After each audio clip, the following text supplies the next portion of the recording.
గత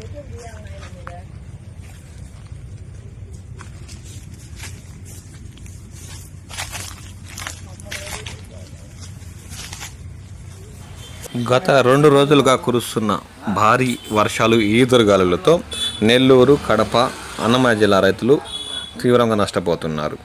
నెల్లూరు జిల్లాలోని కలిగిరి మండలం కుమ్మరకొండూరు సమీపంలోని బిఎంఆర్ గార్డెన్లో అకాల వర్షాలు భారీ నష్టాన్ని మిగిల్చాయి. స్థానిక రైతులైన పొన్నగంటి శ్రీనివాసరావుతో పాటు 13 మంది రైతులకు చెందిన 100 ఎకరాల నిమ్మ, మామిడి తోటలు దెబ్బతిన్నాయి. సుమారు 25 లక్షల నష్టం వాటిల్లని రైతులు తెలిపారు. అదేవిధంగా 80 ఎకరాలు సాగు చేస్తున్న ఎర్రచందనం మొక్కలు 30% వరకు దెబ్బతిన్నాయి. ప్రభుత్వం ఆదుకోవాలని బాధితులు కోరుతున్నారు. కొవ్వూరు మండలంలో కురిసిన ఈదురుగాలు వర్షంతో మామిడి రైతులు కుదేలయ్యారు. నెల రోజులు చేతికి వచ్చే మామిడికాయలు నేలరాలని వారు ఆవేదన వ్యక్తం చేస్తున్నారు. మామిడి తోటలు లీజుకు చేస్తున్న రైతులు ఆందోళన కూడా వ్యక్తం చేస్తున్నారు. తోట లీజుతో పాటు తోటకు పెట్టుబడులు బయట అప్పు తెచ్చి పెట్టామని, ప్రకృతి వైపరీత్యం వల్ల నష్టం వాటిల్లుతుందని వారు అన్నారు. ప్రభుత్వం ఆదుకోవాలని సందర్భంగా మామిడి రైతులు కోరుతున్నారు. కడప జిల్లాలో పెండ్లిమర్రి మండలం కేంద్రం సమీపంలోని మామిడి పొలాల్లో ఆదివారం రాత్రి వీచిన ఈదురుగాలులకు పెద్ద ఎత్తున మామిడికాయలు నేలరాలని స్థానిక రైతులు ఆవేదన వ్యక్తం చేస్తున్నారు. దాదాపు 100 ఎకరాల్లో నిమ్మ చెట్లు, మామిడి చెట్లకు నేలకూలాయని వారు పేర్కొన్నారు. దీనివల్ల చేతికి అంది వచ్చిన పంట నష్టం కావడంతో లబోదిబోమంటున్నారు. ప్రభుత్వం తక్షణం స్పందించి నష్టపరిహారం చెల్లించి తమను ఆదుకోవాలని రైతులు కోరుతున్నారు. అంతేకాక అన్నమయ్య జిల్లాలోని లక్రెడ్డిపల్లి మండలంలో సోమవారం రాత్రి వీచిన ఈదురుగాలులతో మామిడి పంటకు తీవ్ర నష్టం వాటిల్లినట్లు స్థానిక రైతులు ఆందోళన వ్యక్తం చేస్తున్నారు.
గాలి వర్షం సృష్టించిన భీభత్సం.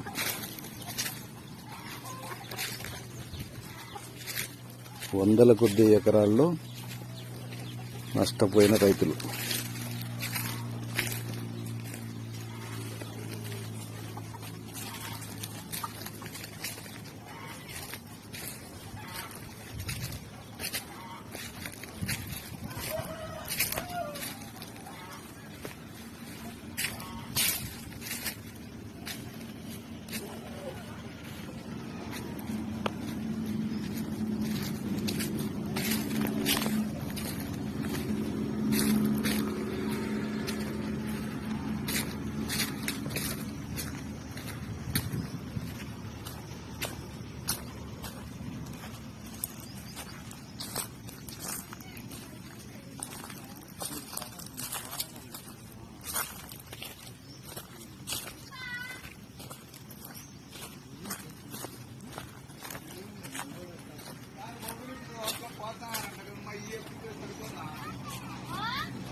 ఇప్పుడు అయిపోయినాయి. ఈ రాత్రి వచ్చింది.